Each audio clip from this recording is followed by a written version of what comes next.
দেখেন আল্লাহ বলেছেন যদি খেতে চাও পড়তে চাও তোমাকে দুইটা কাজ করতে হবে।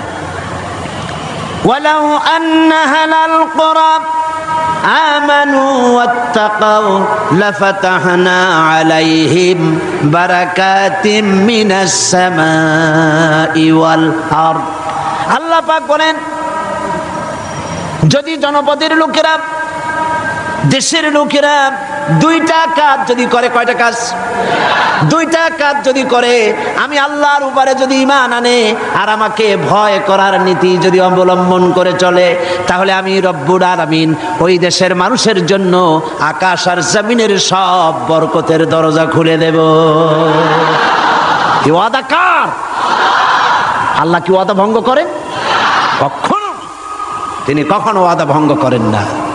সেই আল্লাহ পাকের তিনি বলছেন যে আমার রিস্কের মালিক আমি তোমাদেরকে সুযোগ দিয়েছি, গভর্নমেন্ট তৈরি করো, সরকার বানাও, এবং সরকার বানায়া আমার কোরআন দিয়ে দেশ চালাও।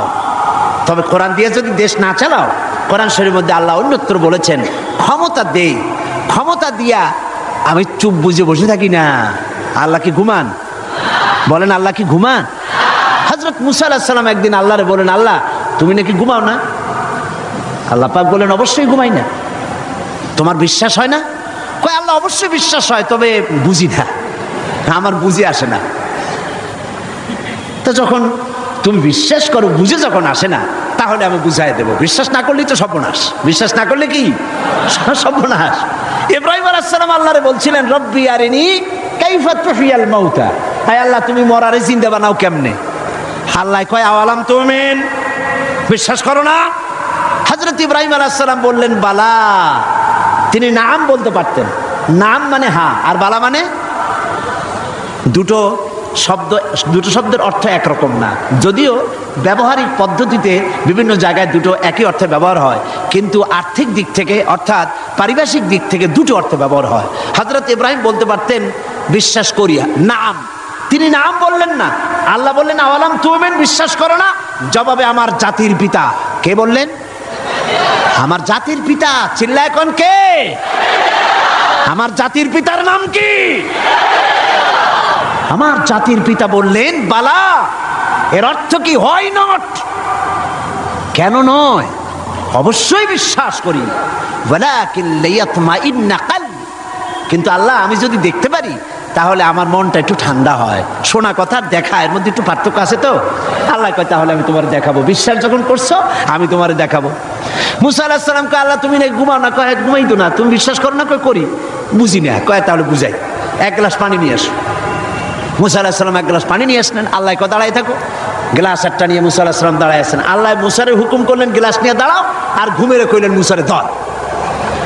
ঘুম এসে মুসা আলাইহিস সালামের ধরছে। এখন হাত গেছে শিথিল হইয়া, হাতের থেকে গ্লাস পড়িয়া ভাঙ্গা টুকরা টুকরা হয়ে গেল। মুসা আলাইহিস সালাম ভয় পেয়ে গেলেন। আল্লাহ রাব্বুল আলামিন বলেন ভয়ের কোনো কারণ নাই, আমি তোমাকে পরীক্ষার জন্য, বোঝার জন্য, তুমি বুঝতে পারো নাই আমি কেন ঘুমাই না, সেই বোঝাবার জন্যই গ্লাস হাতে নিয়ে দাঁড়ায় থাকতে বলছিলাম।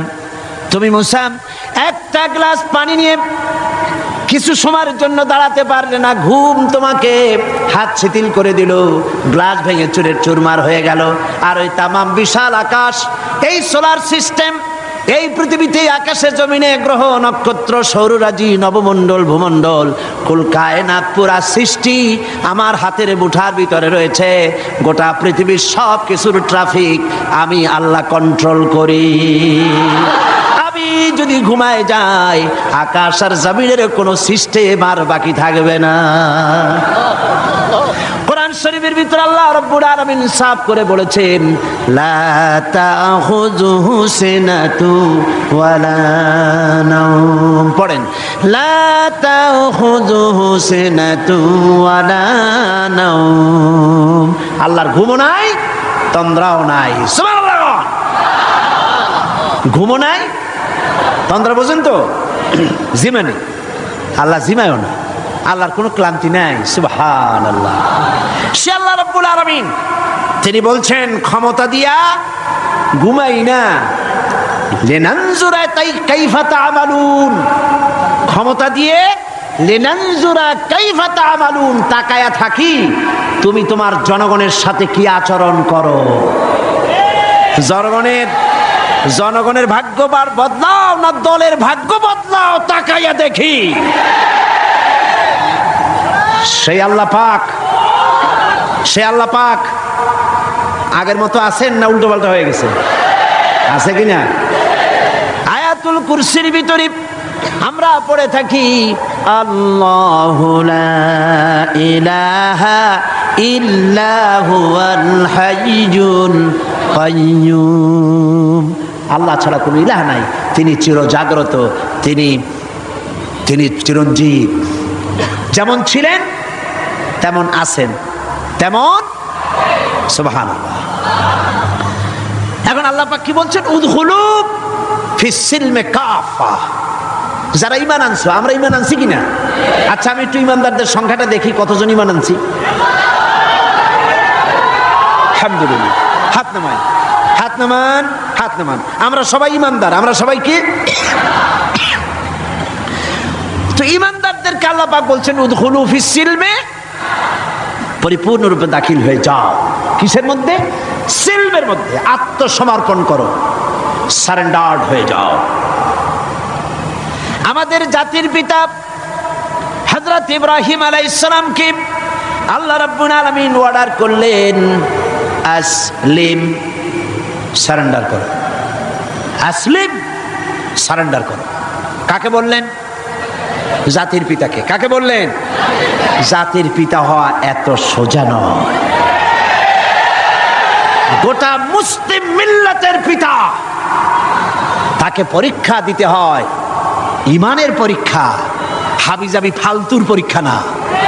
কিসের পরীক্ষা? ইমানের পরীক্ষা, আগুনের পরীক্ষা। নিজের কলিজার টুকরা সন্তান আল্লাহকে খুশি করার জন্য জবাব করার পরীক্ষা। এরপরে জাতির পিতা হওয়া যায়। মানুষের উপরে জাতির পিতা চাপাই দিলে জাতির পিতা হয় না। জাতির পিতা আল্লাহ বানান, কে বানায়? চিল্লায় কও, কে বানায়? ওই আল্লাহ পাক বলছেন, আমি ইব্রাহিম আলাইহিস সালামকে বললাম আসলিম, সারেন্ডার করো, মাথা নত করো, আত্মসমর্পণ করো।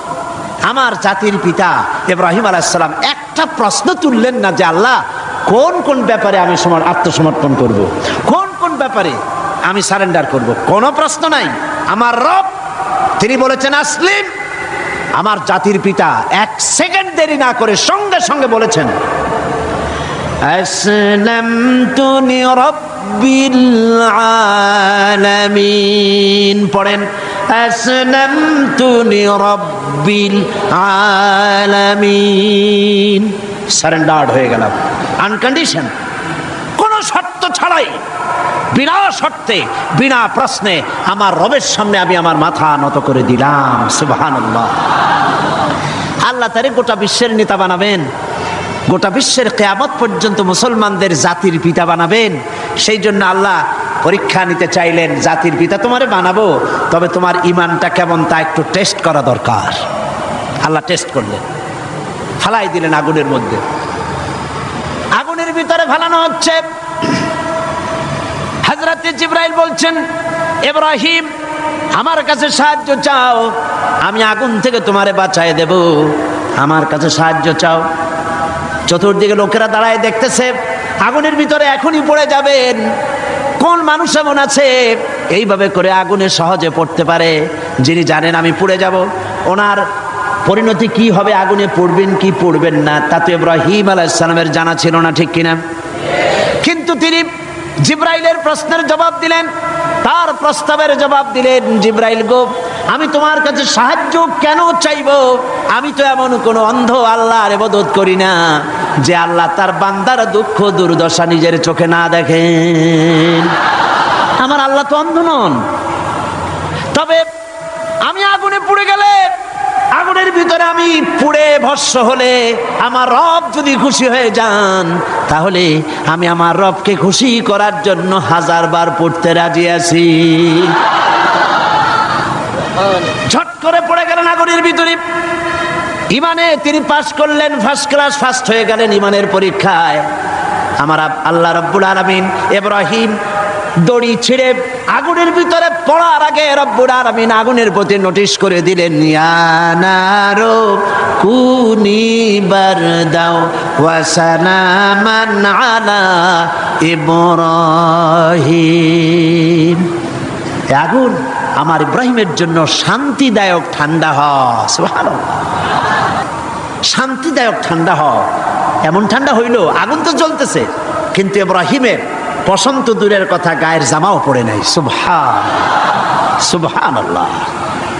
এ হলো জাতির জাতির পিতা, ইমানের পরীক্ষা।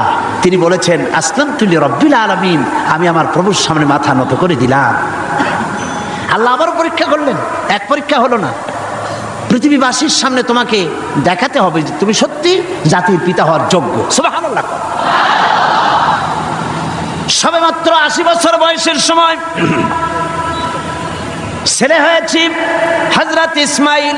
আল্লাহ রাব্বুল আলামিন অর্ডার করলেন, চলে যাও এই নবজাতক সন্তান আর তার মাকে নিয়ে মরুভূমির ভিতরে রেখে আসো। কি কত বড় মারাত্মক অর্ডার! সারা জীবনের শেষ প্রান্তে এসে একটিমাত্র কলিজার টুকরা সন্তান পেয়েছেন, বউ আর বাচ্চা সুদ্ধা ফেলে আসতে হবে মরুভূমির মধ্যে। আশ্চর্য কথা, কোনো প্রশ্ন করেন নাই যে আল্লাহ নিষ্ঠুর ওয়াদাটা, এই অর্ডারটা আমার কেন তুমি করলা, আমার উপরে এত বড় কঠিন পরীক্ষা, এ তো আগুনের পরীক্ষার চাইতে আরো মারাত্মক। আমি আমার বাচ্চাকে কেমনি মরুভূমিতে বানায় রেখে আসবো? কোনো প্রশ্ন করেন নাই। এখন আল্লাহর ঘর যেখানে মক্কা শরীফে, আল্লাহর ঘরটা যেখানে দাঁড়িয়ে আছে, এইখানে হযরত ইব্রাহিম আলাইহিস সালাম তার ছেলেকে আর স্ত্রীকে রেখে এলেন। হযরতে হাজরা বলেন, ইব্রাহিম আমাকে যেখানে রেখে যেতেছ এর কারণটা কি? আমি কি অপরাধ করেছি কোন কারণে আমার নবজাতক সন্তান শুদ্ধ এখানে তুমি রেখে যেতেছ? কোনো জবাব নাই। আবার জিজ্ঞেস করলেন, কেন রেখে যেতেছ? কোনো জবাব নাই। তৃতীয়বারে হযরত হাজরা বুঝতে পারলেন তার স্বামী আল্লাহর পয়গম্বর, আল্লাহর নির্দেশ ছাড়া কোনো কাজ তিনি করবেন না। তিনি প্রশ্ন করলেন, ইব্রাহিম এটা কি আল্লাহর হুকুম নাকি? হযরত ইব্রাহিম বললেন, হাজরা গো, আল্লাহ পাকের হুকুমেই আমি তোমাকে রেখে গেলাম। আকাশের দিকে আঙ্গুলটা উঁচু করলেন, আবেগে ভারাক্রান্ত হয়ে গেলেন হযরত ইব্রাহিম আলাইহিস সালাম। হযরতে হাজরা বললেন, ইব্রাহিম কোনো চিন্তা নাই, আল্লাহ পাক যখন হুকুম করেছেন নিশ্চিন্ত মনে তুমি বাড়ি ফিরে যাও। আমি আমার আল্লাহর উপরে এতটা নির্ভরশীল, এই মরুভূমি যেখানে পানি নেই, খাবার নাই, গাছ নাই, পালা নাই, ঘর নাই, মানুষ নাই, জন নাই, আমি আমার আল্লাহকে এতটা বিশ্বাস করি, এই মরুভূমির ভিতরে, তৃণহীন পানিহীন মরুভূমির ভিতরে আল্লাহ রব্বুল আলামিন আমাকে আর আমার ইসমাইলকে না খাওয়াইয়া মারবেন না। পরীক্ষা কাহাকে বলে? হযরত ইব্রাহিম আলাইহিস সালাম চলে গেলেন, একবার ফিরেও তাকান নাই। সুবহানাল্লাহ কইতে পারলেন না। এখানে পরীক্ষা শেষ হলো না। ছেলে একটু বড় হয়েছে, দৌড়াতে পারে, জ্ঞান বুদ্ধি কিছুটা হয়েছে। আল্লাহ পাক অর্ডার করলেন, যাও এইবার ছেলেকে জবাহ করো। এই পরীক্ষা আগুনের পরীক্ষার চাইতে সহজ নাকি? সুবহানাল্লাহ, সুবহানাল্লাহ। জাতির পিতা হযরত ইব্রাহিম আলাইহিস সালাম একবারের জন্য বলেন নাই, রব্বুল আলামিন এত বড় কঠিন হুকুম আমি কিভাবে পালন করব, তুমি আমার প্রতি দয়া করো, আমাকে শক্তি দাও, সাহস দাও। কিচ্ছু বলেন নাই, হুকুম হয়েছে, চলে গিয়েছেন। ছেলেকে কাছে ডেকে বললেন, ইন্নী আরা ফিল মানাম আন্নী আযবাহুক ফানজুর মাযা তারা। ইয়া বুনাইয়া, হে আমার কলিজার টুকরা সন্তান, আমি স্বপ্নে দেখেছি আমি যেন তোমাকে জবাহ করছি। ফানজুর মাযা তারা, এখন তুমি বলো তোমার মত কি, তোমার রায় কি? হযরত ইসমাইল আলাইহিস সালাম বাপ পয়গম্বর, ছেলেও কি পয়গম্বর হয়ে যাবেন। ছোট্ট ছেলে হযরত ইসমাইল বলছেন, ইয়া আবাতি ফাআল মা তু'মারু সাতাজিদুনি ইনশাআল্লাহু মিনাস সাবিরিন। হে আমার পিতা, হে আমার সম্মানিত পিতা, ইফআল মা তুমার, আপনি সেটাই করুন যেটার প্রতি আপনি আদিষ্ট হয়েছেন। ওই বাচ্চা ছেলে বুঝতে পেরেছে আমার পিতার স্বপ্ন স্বপ্ন নয়, নবীদের স্বপ্ন ওহীর সমান। ইয়া বাতি ফাল মা তুমার, আল্লাহ পাক আপনাকে যে আদেশ করেছেন আপনি তা পালন করুন। সাতাজিদুনি ইনশাআল্লাহু মিনাস সাবিরিন, অবশ্যই আপনি আমাকে ধৈর্যধারীদের মধ্যে পাবেন। সুবহানাল্লাহ।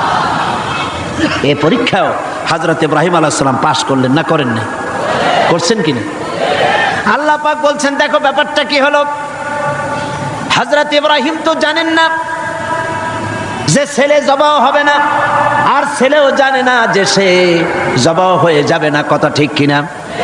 হযরত ইব্রাহিম আলাইহিস সালাম ছেলেকে জবাহের জন্য প্রস্তুতি নিলেন। এবার দেখেন কোরআনের ভাষাটা কি।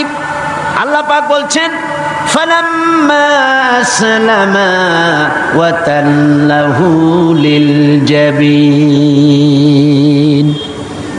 ফালাম্মা আসলামা উদখুলু ফিস সিলমে কাফা, সেই সিলমুন এখানেও সেই সিনলাম এখানেও আসছে আসলামা। ফালাম্মা আসলামা, যখন তারা বাপ বেটা দুজনেই আনুগত্যের মস্তককে অবনত করে দিল। হযরত ইব্রাহিম দিলেন, আল্লাহর হুকুমের সামনে মাথা নত করে ছুরি হাতে নিলেন, আর হযরত ইসমাইল পিতার হুকুমের সামনে আল্লাহর হুকুম অনুযায়ী গলাটা পেতে দিলেন।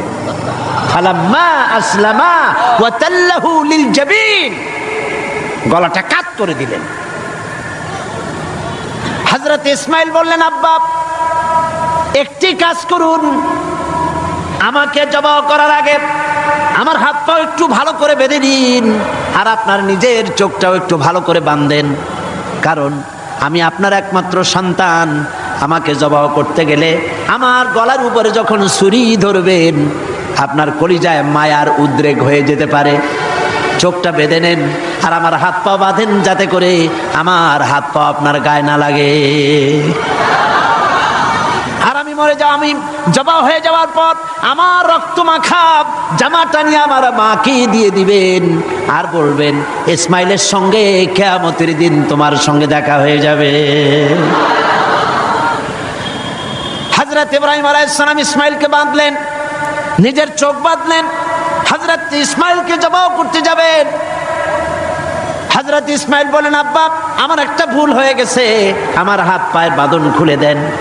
হযরত ইব্রাহিম বাঁধন খুলে দিলেন, আর জিজ্ঞেস করলেন বাঁধতে বললে আবার খুলতে বললে কেন?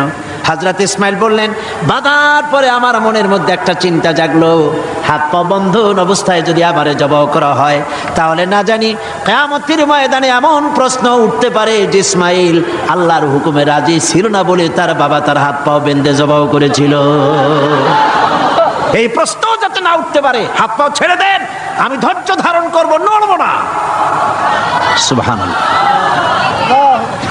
হযরত ইব্রাহিম আলাইহিস সালামকে আল্লাহ পাক এই পরীক্ষায় পাশ করায় দিলেন। তিনি পরীক্ষায় পাশ করলেন। আল্লাহ রাব্বুল আলামিন এবার আমার জাতির পিতাকে ডাকতেছেন, ওয়া নাদাইনাহু আইয়া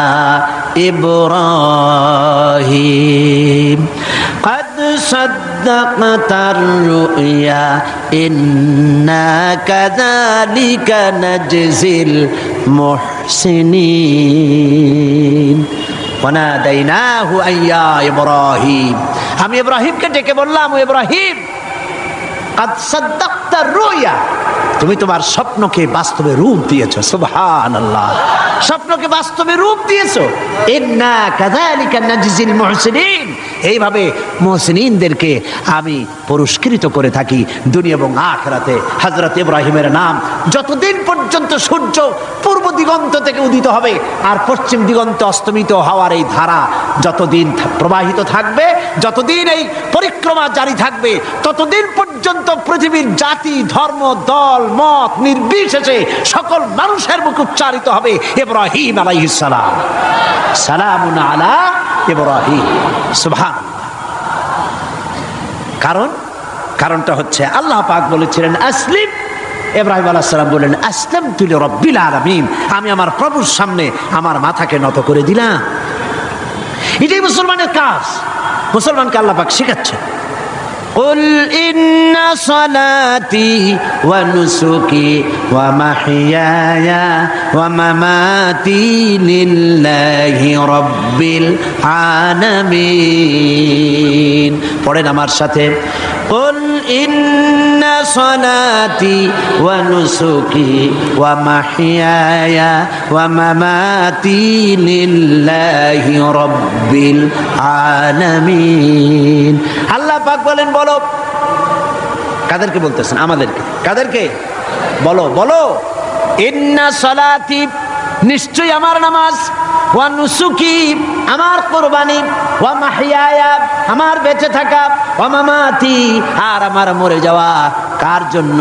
লিল্লাহি রাব্বিল আলামিন। সব কিছু পরওয়ারদিগার, তাম বিশ্বের, তাম জাহানের পালনেওয়ালা রব, তার জন্য আমার বেঁচে থাকা, আমার মরে যাওয়া, আমার নামাজ, আমার কুরবানি, সব কার জন্য? চিল্লায় কোন কার জন্য? আল্লাহ পাকের জন্য। এই কথাই আল্লাহ পাক বলছেন, উদখুলু ফিস সিলমি কাফা, পরিপূর্ণরূপে ইসলামের মধ্যে দাখিল হয়ে যাও। একটু আধটু না। রাজনীতিতে তুমি রাজনীতিতে যাবা আমেরিকার দিকে, গণতন্ত্রের দিক থেকে যাবা আমেরিকার দিকে, রাজনীতির দিক থেকে যাবে তুমি ব্রিটিশের দিকে, সংস্কৃতির দিক থেকে যাবা তুমি শান্তিনিকেতন, তুমি যাবা দিল্লি, গয়া, কাশী। এর নাম মুসলমান না, এগুলোর নাম মুনাফিক। এগুলোর নাম কি? যারা বলেন নাম কি? তোমাকে যেতে হবে মক্কা মদিনা হতে হবে। কোন পন্থী? মক্কা মদিনা পন্থী হতে হবে। উদখুলু ফিস সিলমি কাফা, পরিপূর্ণরূপে ইসলামের মধ্যে দাখিল হয়ে যাও। অল্প একটু আধটু দাখিল হলে চলবে না। সুতরাং ধর্ম নিরপেক্ষ হওয়ার কোনো সুযোগ ইসলামে নাই। আছে? আচ্ছা, আপনারা আমাকে বলেন, দুনিয়ায় কোন নবী ধর্ম নিরপেক্ষ ছিলেন? বলেন, একজন নবীর নাম কোন? একজন নবীর নাম এই বিশাল জনসমুদ্রের কাছে আমি জানতে চাই। একজন নবীর নাম বলুন যিনি ধর্ম নিরপেক্ষ ছিলেন। জি নাই। একজন সাহাবীর নাম বলতে পারবেন? তাম পৃথিবী সমস্ত আলেম, উলামা, পীর, বুজুর্গ, মুহাদ্দিসিন, মুফাসসিরিন, মুহাক্কিকিন সব একমত, ধর্ম নিরপেক্ষ মতবাদ একটি কুফরি মতবাদ। এই মতবাদ আল্লাহর নয়, এটা শয়তানের তৈরি। এটা কার তৈরি? আর ইসলামটা কার? আল্লাহর। ধর্ম নিরপেক্ষতা কার? ধর্মের ব্যাপারে নিরপেক্ষ আপনি হতে পারেন না। নিরপেক্ষতাও একটা পক্ষ, নিরপেক্ষতাও একটা পক্ষ। ওরা সরাসরি বলে না, সাহস নাই সেই জন্য বলে না। কি বলে না? ঠিক তো আন্দাজে কইলেন, আগে না শুনবেন। সরাসরি বলে না, কারণ এদেশে মুসলমান বেশি, সেই জন্য সরাসরি বলে না আল্লাহ নাই। ওইটা বলতে পারে না। বলে যে আল্লাহ আছে, তবে তাদের জায়গাটা একটু সীমাবদ্ধ। কোথায়? এই জাতীয় মসজিদ বাইতুল মুকাররম, তাও তার পাশে যে ফাউন্ডেশন আছে ও দূর আর যাবে না। বাইতুল মুকাররম মসজিদ, অন্যান্য মসজিদগুলি, মসজিদ, খানকা, মাদ্রাসা, এতিমখানা, এর মধ্যে আল্লাহ এবং রসুলকে রাখা হয়েছে। আর বাকি আমার জীবনের বিস্তীর্ণ অঙ্গনে অর্থনীতি, সমাজনীতি, রাজনীতি, স্বরাষ্ট্রনীতি, পররাষ্ট্রনীতি, আমার সেক্রেটারিয়েট, আমার ক্যান্টনমেন্ট, আমার পার্লামেন্ট, এসব জায়গাগুলি আল্লাহর উপরে 144 করা হয়েছে। রসুলের প্রতি 144 চালু করা হয়েছে। এখানে 144 ধারা, আল্লাহও ঢুকতে পারবে না, রসুলও ঢুকতে পারবে না। আল্লাহ রসুলকে দুইটা ভাগ করা হয়েছে। আমার নামাজ, রোজা, হজ, যাকাত আল্লাহর কথা মতো, আর আমার অর্থনীতি, সমাজনীতি, রাজনীতি এগুলি হবে আমার নিজের চিন্তা মতো। এই চিন্তা যারা করেন তারা মুসলমান নন, মুসলমান নন, মুসলমান নন, অবশ্যই মুনাফিক। অবশ্যই কি? এবার দেখেন আল্লাহ কি বলেন। আমরা তো আন্দাজে কথা বলি না। আমরা কি আন্দাজে কথা বলি? আমাদের দলিল কি? জোরে কর না, দলিল কি? আমার নবী বলেছেন, মান ক্বালা বিহি সাদাকা, আমার কোরআন, আমার আল্লাহর কোরআন দিয়া যারা কথা বলে, মান ক্বালা বিহি সাদাকা, কোরআন দিয়ে যারা কথা বলে তারাই সত্য কথা বলে। কারণ কোরআন হলো আল্লাহর কিতাব।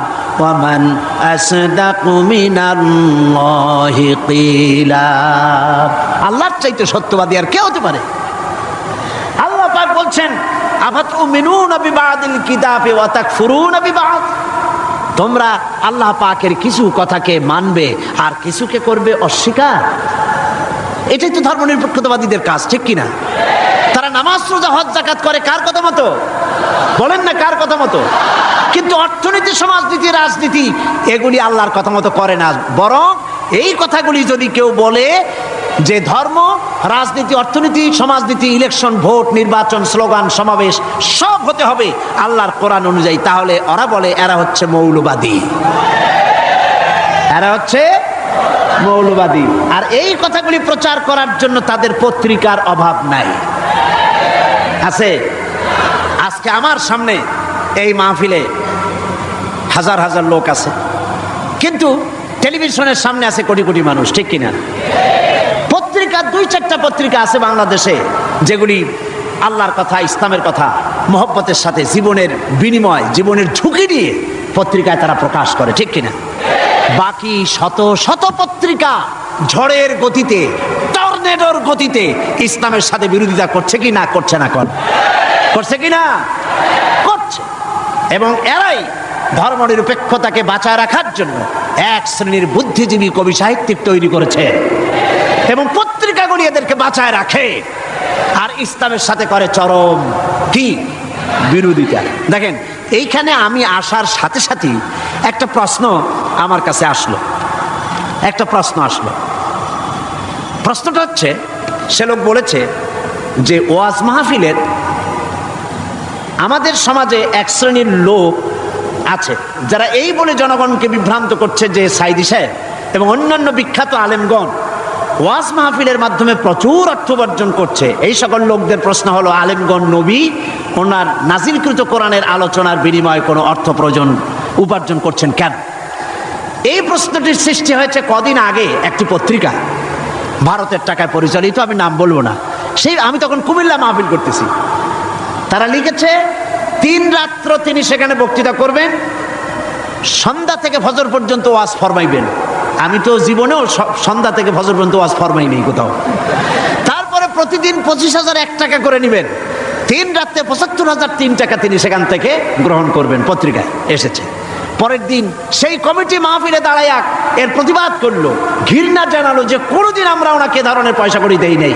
জিন্দিগিতে মানুষের সঙ্গে কন্ট্যাক্ট করে, চুক্তি করে আমি সাইদি টাকা নিয়েছি, এর প্রমাণ কোন মায়ের সন্তান, বাংলাদেশ তো দূরের কথা, তামাম পৃথিবীতে কেউ দিতে পারবে না। পত্রিকাগুলি এগুলি ছেপে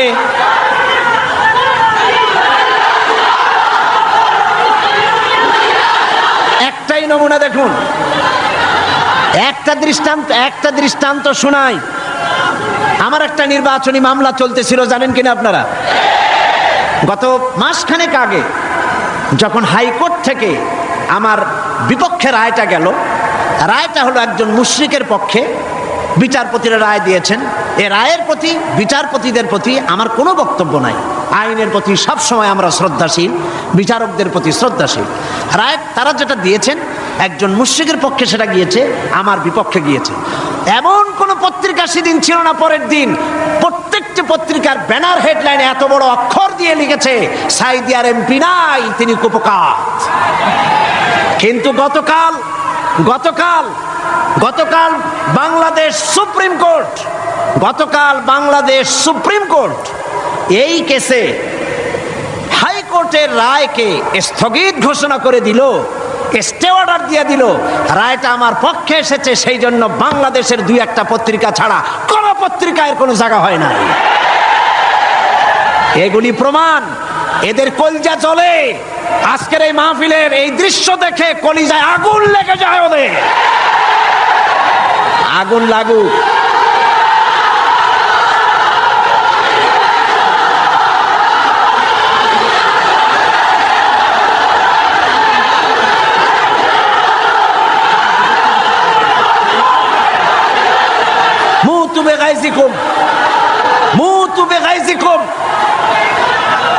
এরা জ্বলতে থাকবে, আর আমার আল্লাহর ফরমান শুনুন। কার ফরমান? ইউরিদুনা লিইউতফিউ নূরাল্লাহি বিআফওয়াহিহিম ওয়াল্লাহু মুতিম্মু নূরিহি ওয়ালাউ কারিহাল কাফিরুন। আল্লাহ পাক বলেন, ওরা চায় মুখের ফু দিয়া আমার আলোকে নির্বাপিত করে দেবে, আমার আলোটারে দুনিয়া থেকে নিভায়ে দেবে। আল্লাহ পাক বলেন ওদের মনের মধ্যে যত জ্বালা পোড়া হোক না কেন, আমার দিনকে আমি, আমার দিনের আলোকে আমি প্রজ্বলিত করে রাখবো।